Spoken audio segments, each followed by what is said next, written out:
Hey everybody, this is Kliph Scurlock, and over the years I've drummed with Gruff Rhys, the Flaming Lips, Panel Donor, Christopher Toll and the Early Reflections, Pink Purple, Gweno, Cocknews, Pink Mountaintops, Contortion Horse, and some others.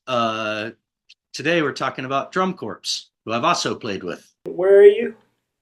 I'm in my living room of my apartment in Cardiff, Wales. Might notice the Welsh flag. I'm very patriotic. You can probably tell by my accent. Yeah, nice to see you again. It worked out really well this summer that you were in Kansas City right when I was there working on something, and we got into Weights and Measures Sound Lab, which is the recording studio of Dwayne Trower.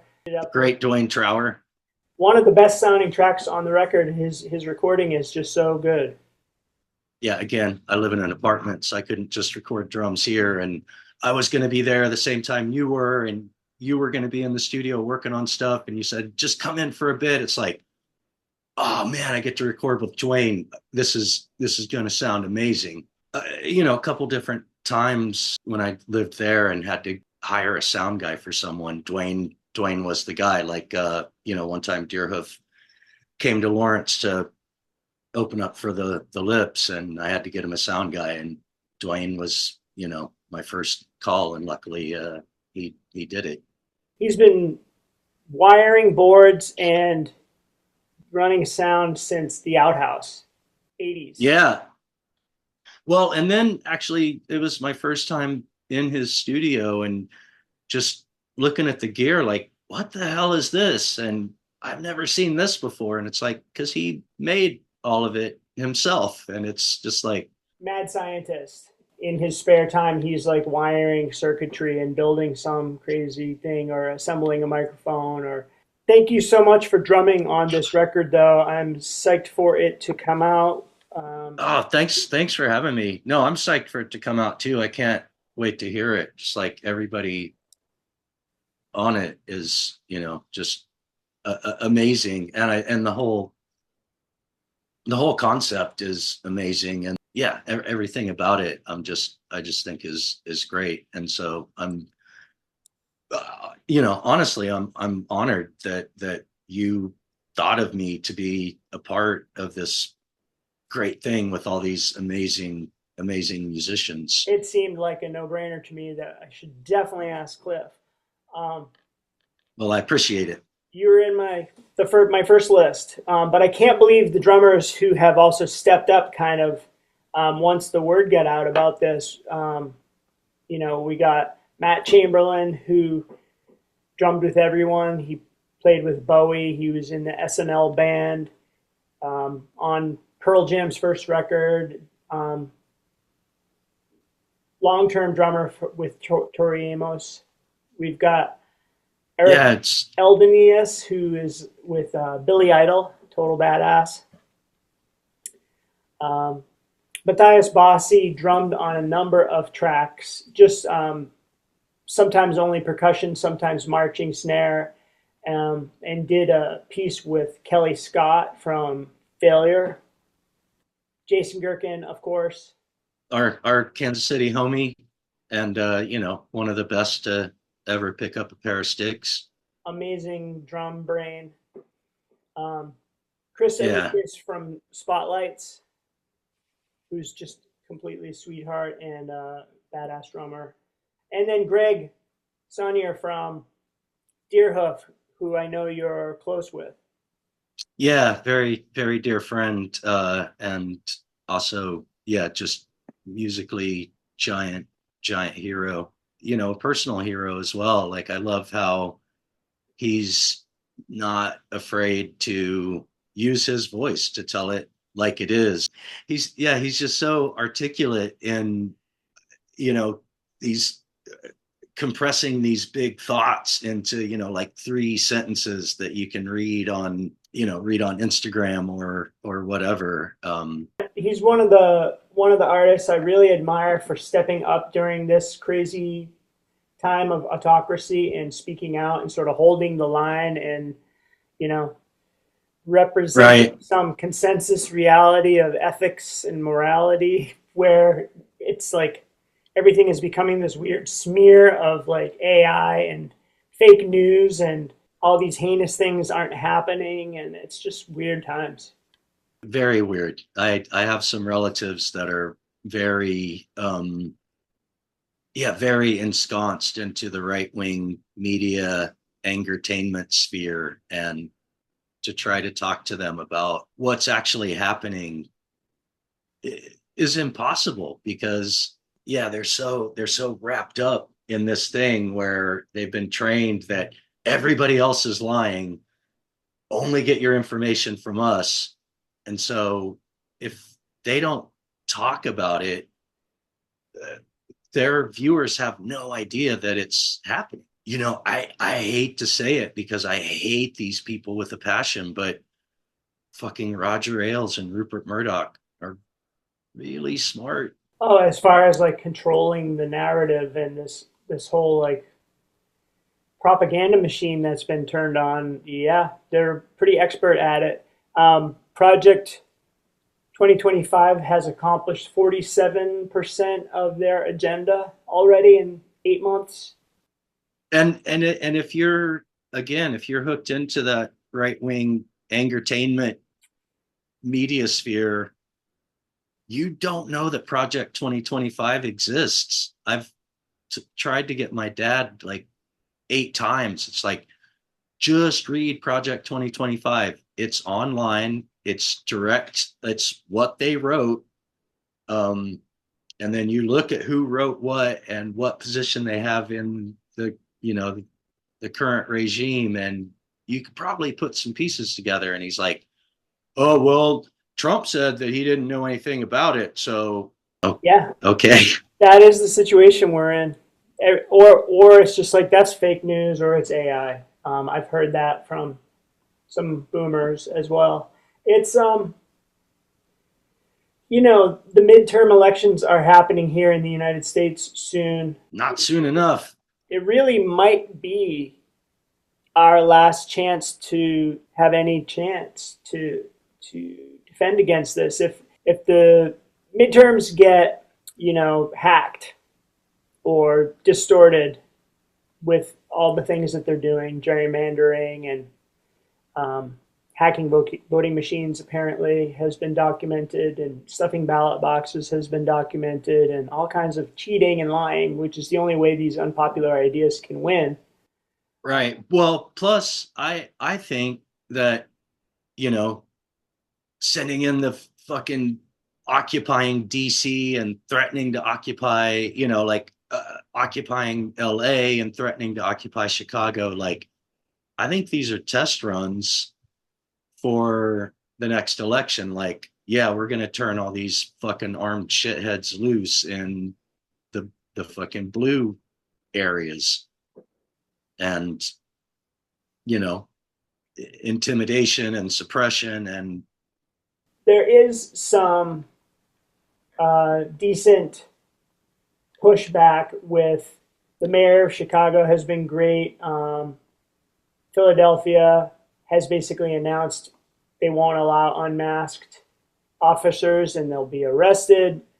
Chicago has like blocked the streets with all their salt trucks. that's awesome. Boston is next on the list of towns that are supposed to get flooded, and Boston invented patriots. I don't think it's going to go over well in Boston at all if some occupying force tries to show up and interfere with elections. So I think we're right at the breaking point in the next couple of months. I mean, I don't know how much what's going on in Nepal has been reported on there, but seems like, man, this is how you do it. Like, don't fuck around. Just, get the people out that are doing this shit. And obviously the Capitol can be breached if a bunch of mouth breathing MAGA shitheads could do it on January 6th. Like, I think they're banking on that, though. The architect of Project 2025 before the election even said, "Oh, it'll be bloodless if the left allows it to be." they've planned this for a long time. Peter Thiel 10 years ago There's a video of him talking about how we can't win by election, so we need to use technology to make this happen with their like post-libertarian, post-democracy ideas. And yeah, I don't think people realize the depth to which this whole dark enlightenment movement has been planning. The dork enlightenment, I call it. These tech bros who envision like this super conservative technology based autocracy. Well, and what a fucking willing idiot they could find to sell it in, a guy that has been a media figure for fucking ever, that has a cult behind him, that is finally the law's catching up to him, and like, oh shit, I need to stay out of prison. Like, hey, so we'll get you elected so you can stay out of prison, but here's your agenda. Like, okay. It does seem to be the case. And it also seems to be the case that Russia has compromising video of him and he's working for them as well. Oh, absolutely. Yeah, I mean, but anybody that's been like half paying attention to him knew he was a Russian asset, like before he started running for president. He's, I think it was either him or fucking Koki Jr. that said, that American banks wouldn't lend to them anymore because all of his business ventures went bankrupt. And so they started going to Russia. And, if you watch Russian television, they're very upfront with the fact of like, yeah, we own this guy. This year, I mean, on inauguration day this year, the main 6 o'clock news or whatever, or Putin went on and was just like, yeah, we helped him get elected, and as such, we're going to expect certain things in return. Just bam. We also have the Epstein files. We also have video. They're outwardly just saying it, but now we're at this, fake news time where amazingly it just is another tiny little blip in the news during the tsunami of crazy bad news. Hell in a handbag, I tell you. Steve Bannon, his whole thing is, in his words, like flood the zone with shit, but they want us to feel like we're just overwhelmed and helpless. And, yeah, definitely it's all overwhelming, but, it's good to have that thing of like, no, I'm not helpless. And, I myself can't topple the machine, but I can throw some sand into the gears. And if enough people throw sand into the gears, yeah, the machine won't work and will quit crushing us. I want to mention the other couple of drummers in the project and then get to asking your questions. So we've got Blake Fleming from Dazzling Killmen, who just got back together and are touring. Oh, cool. We've got Noah Ledger from Fax, such a great drummer. And Ian Prince from Houston and BirdHands, who you have to see live. Alan Epley's. I mean, if it's Alan, I'm already in. Yeah, he is a prolific writer. It's crazy how many songs he's written. Ian is also drumming with Sisters, and we're going on tour together in November and December. Sisters is Jason Blackmore and Mario from Spotlights. Jason Blackmore from Molly McGuire? Yes. Wow. So tying it back to Jason Gerken, his, first band, or the first band I saw him play with anyway. I think it was his first band. Blackmore also recruited Mario into a new incarnation of Molly McGuire. They just did a new record. Oh, cool. Yeah. So, what is your story about getting into music? the first drummer who inspired you, and your story of joining bands. Like my mom was a musician, and both her and my dad are fans of music. So there was, just always music playing. Of course, my mom was very encouraging. I mean, my dad was too, but I think especially my mom, like, yay, son, gonna be a musician like me. And so I took guitar lessons when I was like 4 and 5, and I just couldn't get my fingers to um, do what I wanted them to. So then I tried piano, and again, just individual digits don't work right. Um, but my mom took me to see that Who documentary movie, The Kids Are All Right. And when I saw Keith Moon, it was just like, that looks like fun.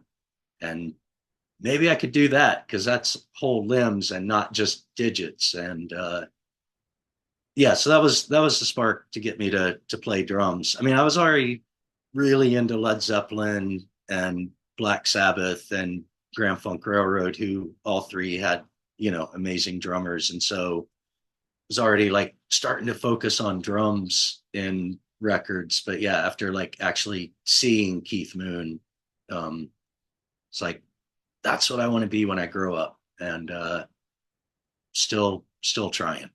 Played in like school band and marching band and stuff. And then when I was 16, a friend of mine answered an ad for a cover band, and their drummer left. And he said, do you want to come join this band? And it was, yeah, sure. It was terrible, but I guess it was some experience, whatever. And then when I was 17, my friend Shane took me up to Lawrence, took me to the outhouse and saw, actually, the first band I ever saw at the outhouse was Season to Risk. They were opening for Sin City Disciples. And then we went to an after party, and I met the guys in Slackjaw, whose drummer had just been sent to juvie that day. And so I went and like played with them, and they're like, cool, you're in the band. And yeah, that was it. And I've not looked back, I guess you could say, since. Yeah. As far as joining the Lips, I was in a band called Kill Creek, who was on Mammoth Records. There's a band from Oklahoma called the Chainsaw Kittens, also on Mammoth Records. And they put us on tour together, and I just became great friends with the Chainsaw Kittens. I like love them as people and love their band. And their drummer Erik was absolutely amazing too. But yeah, unfortunately we lost him some years ago to cancer. But Trent, the guitar player of the Chainsaw Kittens, was also the sound guy for the Lips. So just in a weird happenstance, I end up at a Lip show with Trent, and we get there before the Lips arrive. And when they finally arrive, an hour and a half before doors are supposed to open, in this like just frantic panic of like, oh shit. Without thinking, I just started helping them like load in and stuff. And I remember Wayne one point going to Trent, like, do you know this fucking guy? And Trent's like, yeah, he's a very good friend of mine. He knows what he's doing. It's cool. Wayne's like, oh, okay. Thanks. Like, yeah, no problem. Ended up like giving him my number. If ever anything I can do for you guys, let me know. And a couple months later, he called, hey, we're going on tour. Do you want to go on tour with us? Great. So I was a roadie of theirs for about 3 years, and then just wanted to start incorporating live drums in the show again. Because when they started touring Soft Bulletin, Steven, who had played drums live, they put all the drums on a backing tape, and a lot of it'd just be like a video of Steven playing drums while he's playing guitar and keyboards, because that guy's a freak and can play everything.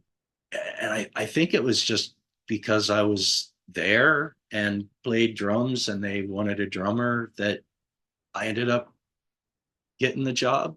You know, if they'd had like had auditions and I had to audition, who knows? But yeah, so yeah, I was just really good friends with those guys, and it weirdly just all felt really natural, like going, from being a roadie to being in the band. And I mean, it makes sense to me because half of choosing a band member is not only like their, ability to play, but also getting along with them. So knowing that you got along is a huge in.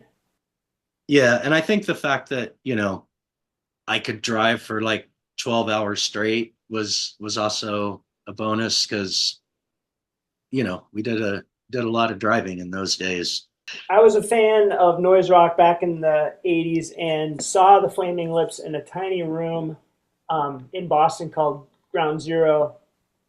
I told you this when we had lunch, but it's just cool to remember that they were a very like kind of intense experimental noise rock band way back, 88 or something, 87 maybe.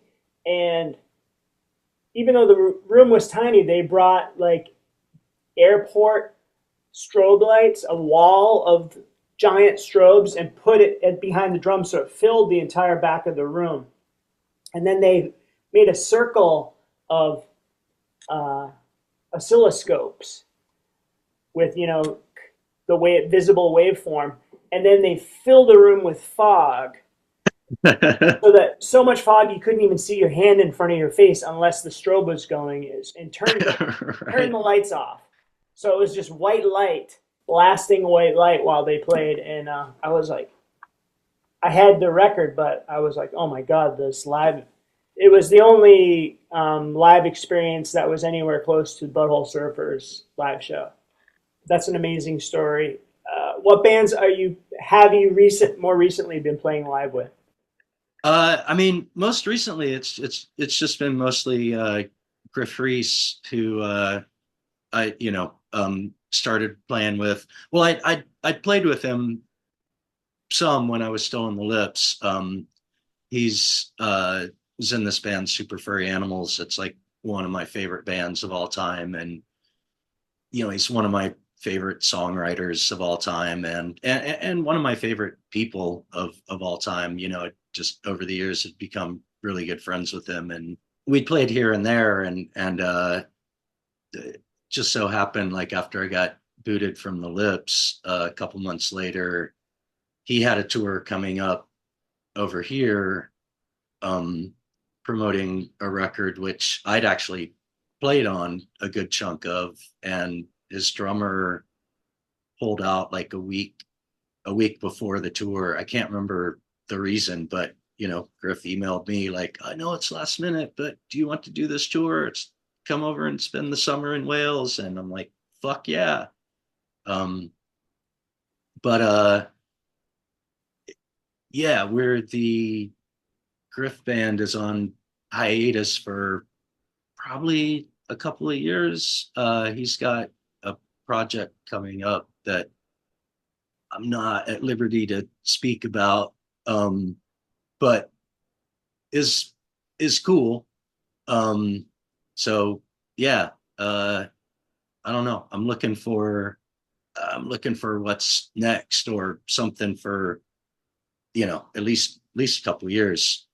Um, What albums or recordings of your drumming are a couple of favorites?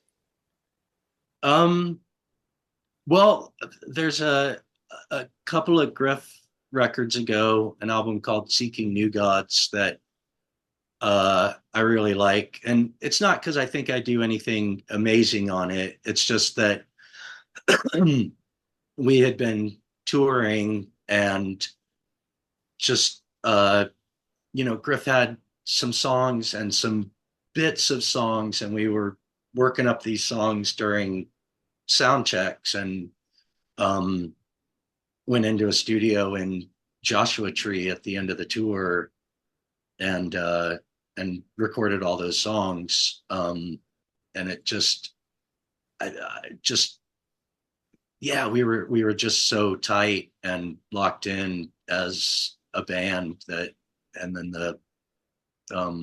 just the vibe of the recording. I just, yeah, I really like it. I wouldn't, say to someone, yeah, that wants to hear like amazing, you know, whatever drums, like, oh yeah, this record's got like great drums. But I really like how we all play together, and especially like Steve, the bass player, and I, how we locked in. A record I made um, remotely with my friend Mark Tweed, who I was in Contortion Horse with in the 90s, called Split Level Stiffs, that is only up on Bandcamp. It was supposed to get released, but it was right around the time that I started getting my shit together to move over here. And so the label that was going to put it out was like, well, if you can't tour, I'm not putting the record out. And it's like, oh, shit. So unfortunately, it's only on Bandcamp. But yeah, it's this record under the name Split Level Stiffs that I don't know. I just I love playing with Mark, and I think he brings out the best in me. Kind of proud of everything in some respect. Oh, there's a Black Mountain record that I played on some of that happened to get a couple of good days where listening back was like, when I'd done the tracks, and then when the record was done, was like, wait, did I play that? Shit, that's actually kind of cool. Um, yeah, I don't know, but I don't tend to listen to the stuff that much. I mean, unless Griff mentions, oh, it'd be cool to bring this song back or something, then I'll go back and to relearn it. But I did not yeah, know you played with Black Mountain. yeah, it was just it's the last album, Destroyer, it's got various drummers on it, like Kid from Oneida played on it. It's going to be on volume 2. Uh-huh. I was hoping he would, but I didn't want to say anything in case that was like a spoiler. That's awesome. Love that dude, and love that dude's drumming. I think he'll be another one like Greg that's just like, whoa, this isn't what I expected. You played some huge shows. Any interesting memories stand out? Well, I think the first time that we played Glastonbury in 2003, because somehow we got put on the main stage on Saturday directly before Radiohead. So everybody that was lined up to see Radiohead was there. And, we were playing at most, like 1,500 seat places, which to me, that seemed big. I'd never played places that big before in my life. I mean, I guess the Beck tour that we had done. I guess a lot of those were like 2,500 seat theaters, but so that was the biggest I'd ever experienced at that point. And then yeah, it's like Glastonbury, and I'll never forget. We're getting announced, and we're about to walk on stage, and our tour manager Rob grabs me. He's like, "It's 100,000 people out there, mate. Don't fuck it up." Just like ah. So yeah, can't forget that. We played a New Year's Eve show in Sydney, I think Sydney or Melbourne. I think it was Sydney. But as you know, the seasons are reversed. So New Year's Eve is the height of summer there. So we were like outside, and there were like 50 or 75 or 100,000 people there. And we had made this big, video presentation counting down to like, the new year. And then when it hit midnight and the countdown stopped, of course, like blowing off all this confetti, we go into Race for the Prize, which is this really anthemic song from the Soft Bulletin. And we're about 15 seconds into it, and all of a sudden, all the power goes out. And it's just like, what the fuck? And somebody had like hopped the fence and found the generator and like just killed the power. But instead of like killing the show, like all the Australians were just like, yeah, now it really is a party. And so then when like the lights came back on, it was, yeah. I'd have to say like playing Liberty Hall in Lawrence. It's this beautiful old theater, and it's just on my bucket list of like, I'd seen so many great shows there, and it's like one of these days I want to play here, like play my own show. I've done some shows opening for other bands, which was awesome, but want to play my own show here. And so the Lips actually played 2 nights there, and I pulled the thing of like, well, playing in my hometown, it's the week of my birthday, I'm going to pick the opening act. And Wayne's like, we already asked Deerhoof. I'm like, oh, okay, great. But then, yeah, that was the one that they're like, yeah, not quite enough money to, like, if you could get us a sound guy, we could do it. And I'm like, I'll get you a sound guy. And then, like I said, I called Dwayne, like, hey, could you do these shows? He's like, yeah, I think I'm free. Like, awesome. That's such a beautiful space. What a 100-year-old theater used to be like the center of town where they had like the, town hall meetings and such. And I was so psyched. Yeah. We played Liberty Hall back in the 90s on Corrosion of Conformity and Monster Magnet tour. But we just got invited back there a few years ago to play the first show after COVID, to like show people that you could wear a mask and still start doing stuff again. Got Nice. invited to play with Descendants and the Menzingers. And I was so happy to play that room. It's such a beautiful historic space. It is, and it sounds so great in there. So yeah, I mean, those are some. Yeah, I mean, I really have been lucky to,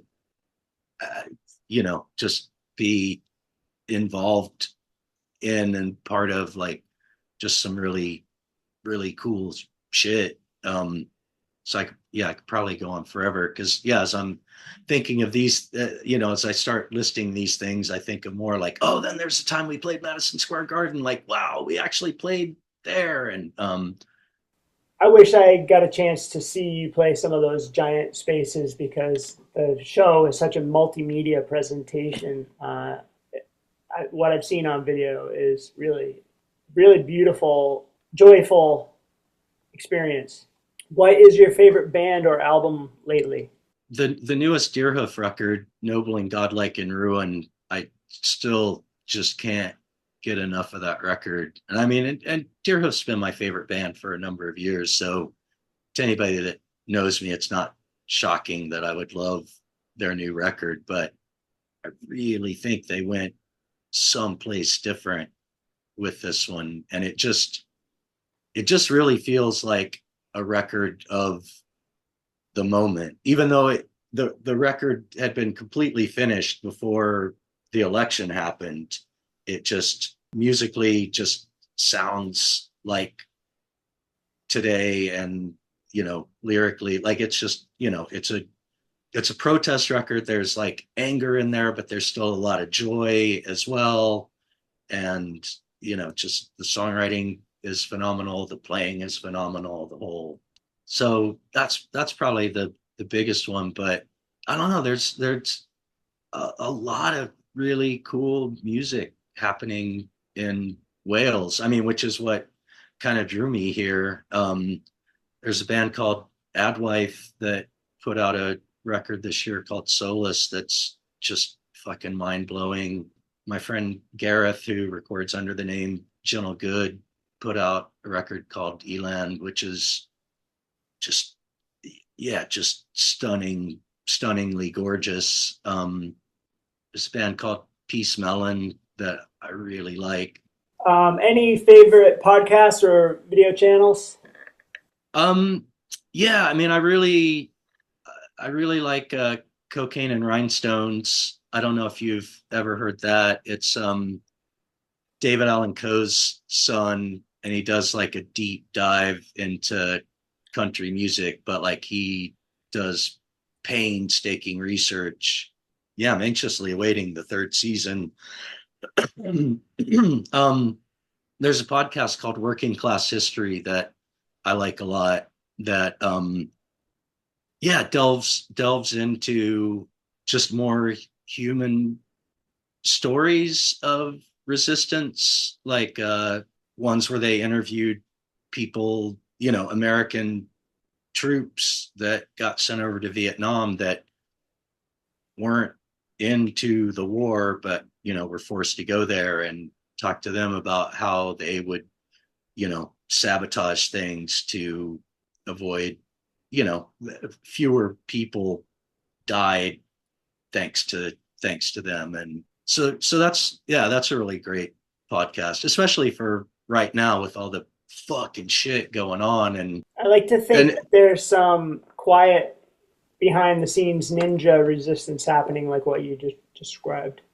well, I think there has to be, but it's also great in that, you know, they do, you know, discuss other things, and just how normal people just threw some fucking sand into the gears. And it's, yeah, like I said, right now it's been inspiring. So that's a good one. I also, just for strict entertainment, like Jim Cornette's, he's got a couple podcasts. He was like in the 70s and 80s, like in the time like before WWF became nationwide, and Hulk Hogan became like the thing. Like before that, I really liked wrestling, and he was, you know, he was part of it in those days. And so he's got a podcast where he just riffs and tells stories from the old days, and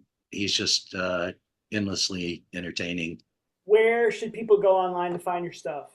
I mean, I guess like the Lips and Gruff Rhys stuff is everywhere. As far as other things, yeah, Pink Purple and Split Level Stiffs and whatever.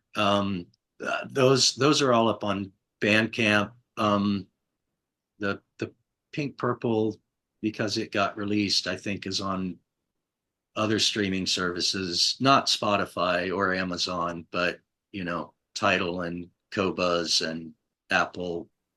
Uh, yeah, I don't know. So a lot of it isn't available anywhere right now, probably, but uh, there's enough good music that I don't think the world is going to lament that they can't listen to Snail Herder whenever they want to. um, Thank you so much.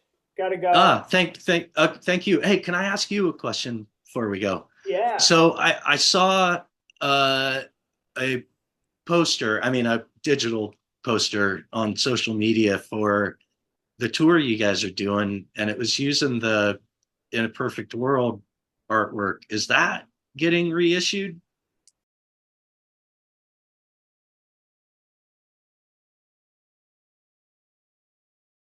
Um, See, well, thank you so much. Uh, yeah, thanks for having me.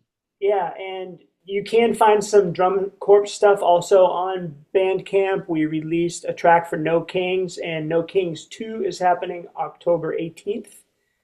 Just recently for Labor Day, we released It's Time to Fight. The full record is coming early next year, so I am psyched for that to be done. And I guess we'll be Me, doing at least 3 more years of this, sounds like. yeah, well, you know, maybe if the midterms go well, or if, you know, we take a lesson from Nepal, best case scenario, the album comes out and it's a cool relic of like, yeah, well, man, isn't it cool that we can just appreciate this for being cool and that we don't actually need it anymore? I love the way you think.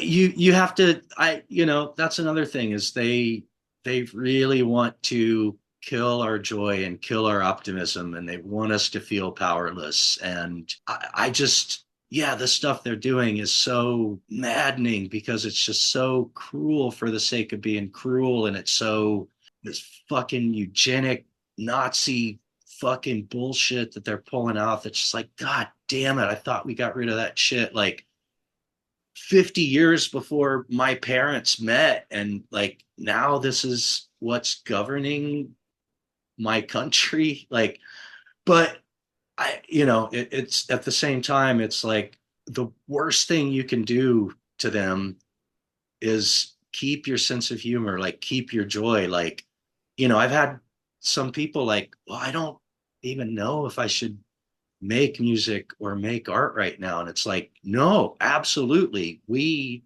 that do this need to do this right now. Like we need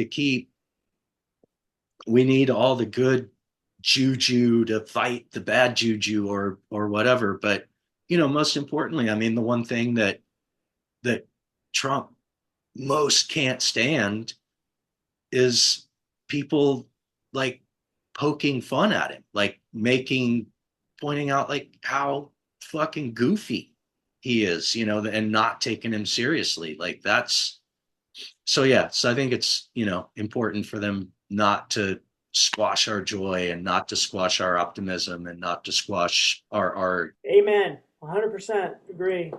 Anybody watching this knows anybody that needs a drummer. I go insane if I don't play drums. And I love doing it more than anything. So, yeah. Anyway. Well, I hope to see you again soon. Yeah, I hope so. Take care of yourself. Yes. Stay safe. You too. Yeah, and hopefully I'll see you soon. All right, man. Take care. Bye. Bye.